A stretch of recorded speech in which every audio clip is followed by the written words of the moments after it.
साथियों, मैं प्रेमजीत सिंह जीत foundation classes में आप सभी का एक बार फिर से स्वागत करता हूं। तो आज के इस लेक्चर में मैं लेके आया हूं इंग्लिश पेपर का सॉल्यूशन। ठीक है, तो बिल्कुल जैसा कि मैंने पहले ही कहा है कि वीडियो कम समय में और मैं आपको अधिक जानकारी दे पाऊँ इस तरीके से बना रहा हूं, क्योंकि बहुत सारे लेक्चर लाने हैं आप लोगों के लिए। ठीक है, बट आप लोगों को भी मेरे लिए बहुत सारे लाइक्स करने हैं। ठीक है, भयंकर सारा लाइक कर दो भाई दबा के पहले तो। अच्छा, एक ज़रूरी जानकारी जो मैं हर वीडियो में बताता हूँ कि गूगल प्ले स्टोर से आप JFC यानी कि जीत फाउंडेशन क्लासेस पूरा टाइप करके आप ऐप डाउनलोड कर लेंगे।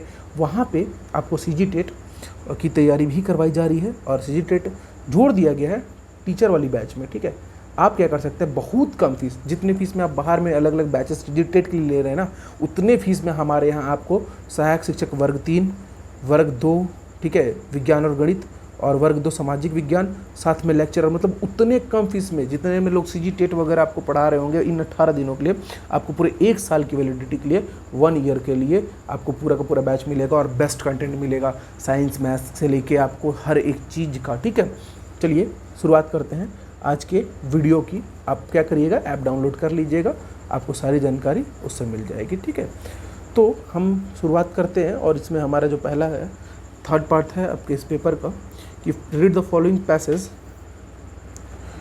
And answer the question. ठीक है, 61 to 70 हमको आंसर करना है पैसेज को पढ़ के। तो हम इसको थोड़ा सा जूम आउट कर लेते हैं। ठीक है, हाँ चलिए ध्यान दीजिएगा। When another old cave is discovered in the South France, it is not usually news, rather it is an ordinary event. Such discoveries are so frequent these days that hardly anybody pay heed to them. However, when the Laxkos cave complex was discovered in 1940, the world was amazed. Painted directly on its walls were hundreds of scenes showing how people lived thousands of years ago.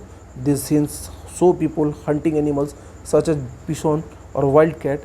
Other images depict birds and the most noticeably horses, which appear in the more than 300 wall images, by far outnumbering all other animals. Early artists drawing these animals accomplished a monumental difficult task. ठीक है, आगे बढ़ते हैं इसको।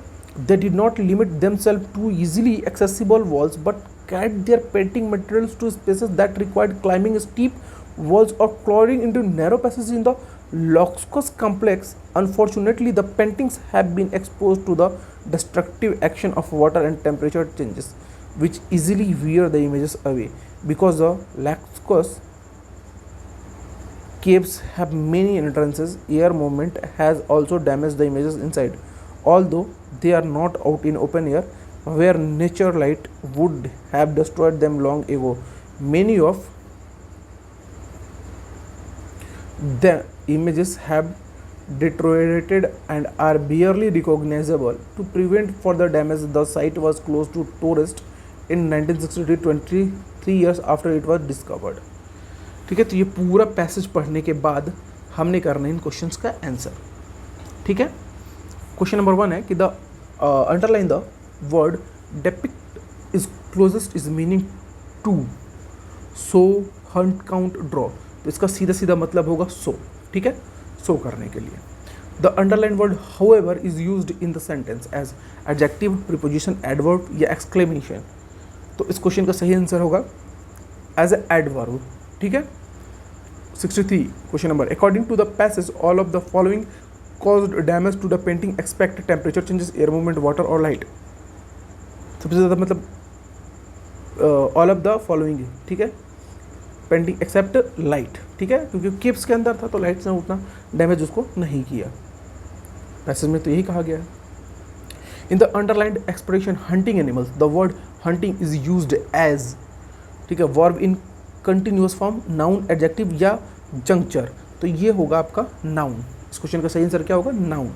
ठीक है, the underline words page heed to are closest in meaning to.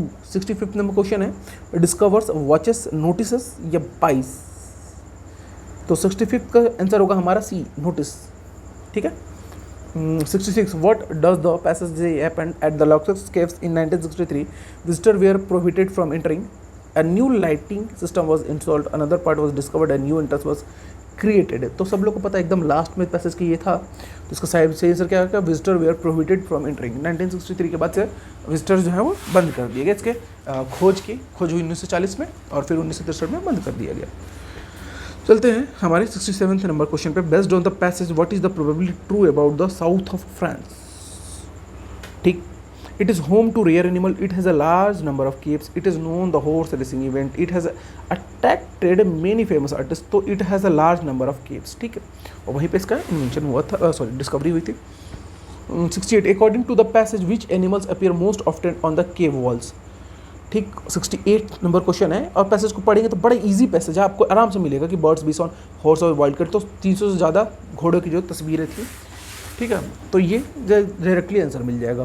The underline word they refers to fill in the blanks walls artist animals and materials. तो इस क्वेश्चन का आंसर होगा आर्टिस्ट। ठीक है, they refers to artist. Question होगा 70 why was painting inside the Lascaux complex a difficult task. रात के दो बज गए हैं, बट फिर भी मैं आप लोगों के लिए देखो लेक्चर शूट कर रहा हूँ कि कैसे भी नहीं हो, आप लोगों को कल बहुत सारा लेक्चर मिले और कल से बहुत सारा लेक्चर मिले इसके बाद से। ठीक है, बट आप लोग थोड़ा सा जो है ना, थोड़ा सा प्यार सपोर्ट थोड़ा सा बनाइए मेरे लिए भी। ठीक है, वीडियो को लाइक वगैरह कीजिए, शेयर वगैरह कीजिए। ठीक, उसके बाद आप देखिए कि कैसा कंटेंट लेके आते हैं। चलिए आते क्वेश्चन पे, back to the work. Question number 70 है कि why was painting inside the lexis complex is difficult a task. It was completely dark inside the caps were full of wild animals, painting materials were hard to find, many painting spaces were difficult to reach. तो actual में इस question का सही answer होगा कि many painting spaces और जो है वो डिफ़िकल्ट टू रीच। ठीक है, कंदरा वगैरह ऊपर ऊंचाई में वहाँ चढ़ के जाके बना रहे थे। ठीक है, तो ये था। अच्छा, read the following poem, answer the question number 71 to 75 based on the choose the most appropriate answer. Woodman that tree touch not a single bough, in youth it sheltered me and I will protect it now, it was my forefathers land that placed it near his court. Their woodmen let it send, they excel, harm it not. When but an idle boy house out its graceful side, in all their gushing joy, here too my sisters played. My mother kissed me here, my father pressed my hand. Forgive this foolish tear, but let that oak stand. देखो, poem English का पढ़ने में बड़ा ख़राब हूँ, जितना मैं हिंदी का पोएम पढ़ने में बड़ा अच्छा हूँ। ठीक है, but I will try my best. My heartstring round three cling, close as thy bark, old friend. Here shall the wild birds sing, and still thy branches bend. Old tree, the storm still brave, and woodmen leave the spot. While I have a land to save, the axe shall harm it not. ठीक है, तो ये poem था हमारा। अब चलते हैं poem के प्रश्न उत्तर पे। तो प्रश्न उत्तर पे हम जाएंगे। ठीक है, 71 नंबर क्वेश्चन है हमारा। ठीक है, 71वां कि the expression gushing joy is closer in the meaning to laugh loudly, shout loudly, scream loudly, try to be happy. तो लाफ लाउडली। ठीक है, सिंपल है ये। 72 the poet wants the woodman to spare the trees because it yields valuable fruit. The poet's father told him strictly not to touch the tree. The tree has been poet's companion. He does not want death. तो इस प्रश्न का सही उत्तर होगा कि the tree has been poet's companion. The poet's father praised his hand as a gesture of affection, kindness, anger, or negligence. तो इस प्रश्न का सही उत्तर होगा affection. The word bough is closest is meaning to branch tree, huge tree या garden. तो इस क्वेश्चन का आंसर होगा branch.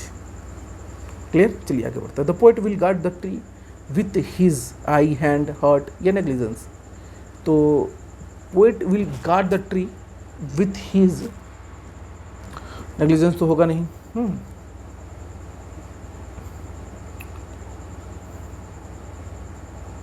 With his eye actually. ठीक है, चलिए देखते हैं question number 76। When we went to test speaking skill we test the ability of the students. अब यहाँ से प्रश्न हो गए दूसरे।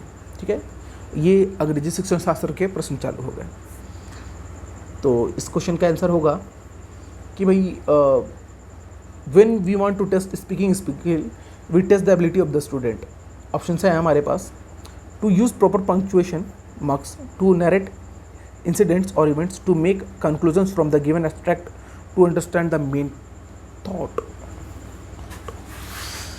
तो भाई इस क्वेश्चन का आंसर होगा टू नरेट इंसिडेंट्स और इवेंट्स, ठीक है, टू नरेट इंसिडेंट और events. When we learn a language, we learn it by note memorization, by mugging up, by learning the rules, though through meaningful practice. तो इसका when we learn a language through meaningful practice, ठीक है, सही और appropriate answer इसका होगा through meaningful practice. 70. If a child says goed instead of went, goes होना चाहिए था ना यहाँ पे, goes है नहीं, आप लोगों को नहीं लगता, instead of went. It is a blunder, a serious mistake, slip of tongue, a developmental error. तो ये ए डेवलपमेंटल एरर हो जाएगा, ठीक है, अच्छे से उसका डेवलपमेंट नहीं हुआ है लैंग्वेज को लेके. क्वेश्चन नंबर 79 है कि to narrate a story with proper stress and intonation is sub skill of listening skill, speaking skill, reading skill, writing skill. तो इसका हो जाएगा स्पीकिंग स्किल, ठीक. Which of the skills are covered when you summarize a paragraph? Which of the skills are covered when you summarize a paragraph? Listening and reading skill, reading and writing skill, speaking and writing skill, only reading skill, reading and writing skill. आप बड़े खूबी से उसको पढ़ते हो, cover करते हो, उसके बाद समराइज भी कर पाते हो, तो ये रीडिंग एंड राइटिंग स्किल के अंदर आएगा. In which of the following methods or approaches the first language is mentioned as the reference system in the acquisition of second language? तो ऑप्शन है हमारे पास, एक grammar translation method, direct method, structural approach, communicative approach. 81 का जो है तो इसका हो जाएगा ग्रामर ट्रांसलेशन मेथड. आंसर सही आंसर हो जाएगा. If a person draws conclusion after listening to a story it is termed as. 82 है क्वेश्चन नंबर हमारा, और इसका पूछ रहा है तो listening for facts, listening for specific information, listening for general understanding या इन्फरेंशियल लिसनिंग. तो इस प्रश्न का सही उत्तर होगा inferential listening. If a person draws conclusions after listening to a story it is termed as inferential listening. Clear. When the teacher ask the student to repeat some words or sentence several times it is called.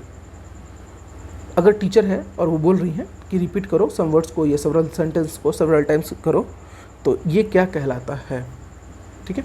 और ये recalling है या फिर ये acquiring है, इन्फेरिंग meaning है या drilling है, तो ये कहलाता है ड्रिलिंग. क्या कहलाता है, ड्रिलिंग. 84th क्वेश्चन है which language function is being used when someone says you did a good job. Which language function is being used when someone says you did a good job. तो इसका जो है एप्लोजाइजिंग, appreciating, enquiring, grading someone. तो भाई देखो ये appreciate करने के लिए बोला जाता है, तो अप्रिसिएटिंग हो जाएगा. You did a good job, तुमने एक बड़ा अच्छा काम किया, तो अप्रिसिएट करते हैं ऐसा बोल के उसको. 85th क्वेश्चन है कि authentic material can be used in the classroom to expose students to real language, to make the language learning experience more meaningful, to make language learning enjoyable, all of the above. तो इसका हो जाएगा all of the above. To expose student to real language, language learning experience more meaningful और make language learning enjoyable. तो ये all of the above हो जाएंगे इस क्वेश्चन के आंसर. चलिए नेक्स्ट क्वेश्चन है हमारे 86. Student who make mistake in spellings specially omit letters in words seems to have locomotor disability, visual impairment, speech impairment या लर्निंग डिसेबिलिटी. तो इस क्वेश्चन का आंसर होगा लर्निंग डिसेबिलिटी, ठीक है. अच्छा मेरी इंग्लिश उतनी तो अच्छी है नहीं, पढ़ने में भी दिक्कत ही होता रहता है, बट आप लोग थोड़ा सा एडजस्ट कर लेंगे, ठीक है, छोटा भाई समझ के. 86, 87. Before starting remedial teaching, the teacher should find out students' areas of weakness, prepare lesson plan या prepare charts या prepare suitable teaching learning material. यानी कि before starting remedial teaching, the teacher should, teacher को क्या करना चाहिए ऐसे में, तो उसको करना चाहिए find out student areas of weakness. भाई बच्चा कहाँ कहाँ कमजोर है तो आना आप सुधार करेंगे. रेमेडियल टीचिंग का तो ही मतलब हुआ ना. और skimming is quickly running one's eyes over a text to get the gist of it, quickly going through a text to find a particular piece of information, reading longer text for one's pleasure या reading shorter text to extract specific information. तो इसका सही answer होगा quickly running one's eyes over a text to get the gist of it. Skimming is, ठीक. A good evolution system. A good evolution system is stressful, is full of anxiety, tells the students who have passed and who have failed. Provides feedback to students and improve teaching learning process. तो good evolution system मूल्यांकन पद्धति तभी होगी ना जब feedback लिया जाए। Clear. और grammar teaching is more meaningful when grammar is taught in context, rules are explained before communication. ये ग्रामर इज टॉट डिडक्टिवली, ये grammar is taught first and language is taught later. Then the answer is grammar is taught in context. ठीक है, more meaningful जब उसको context में क्या किया जाए, पढ़ाया जाए। तो इस तरीके से ये अंग्रेजी के जो भी प्रश्न एग्जाम में आए थे। तो आपको वीडियो अगर अच्छी लगी हो तो लाइक ज़रूर करें और अपने दोस्तों से भी शेयर करें। मिलेंगे नेक्स्ट वीडियो में, तब तक के लिए जय हिंद, जय भारत, जय छत्तीसगढ़।